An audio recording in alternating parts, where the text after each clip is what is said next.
कराची सुई southern gas limited company ने रमजान मुबारक में घरेलू सार्फिन के लिए गैस की लोड शेडिंग का शेड्यूल जारी कर दिया। रमजान में भी गैस की लोड शेडिंग जारी रहेगी और माह मुकद्दस में घरेलू सार्फिन को सिर्फ 12 घंटे दस्तयाब होगी।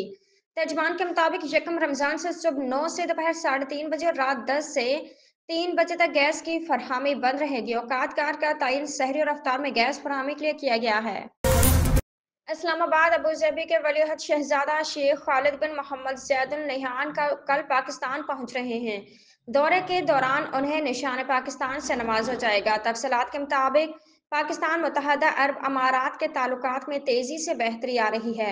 सफारती ज़राए ने बताया कि अबू ज़बी के वलीअहद कल पाकिस्तान का दौरे पर इस्लामाबाद पहुंचेंगे। वलीअहद शहजादा शेख खालिद बिन मोहम्मद बिन ज़ैद अल नहयान इस्लामाबाद का एक रोज़ा दौरा करेंगे।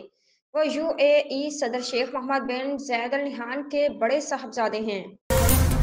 कराची पाकिस्तान स्टील मिल्स के 1350 मुलाजमीन को नौकरी से निकाल दिया गया। इससे कबल 49% मुलाजमीन को निकाला किया जा चुका है। तफसीलात के मुताबिक पाकिस्तान स्टील मिल्स इंतजामिया ने 1350 मुलाजमीन को निकाल दिया।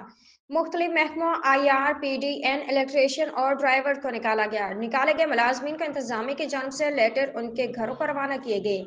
इंतजामिया ने बताया कि स्टील मिल बंद है, तनख्वाहें अदा करने के लिए वसाइल नहीं है। पहले 49% मुलाजमीन को निकाला जा चुका है।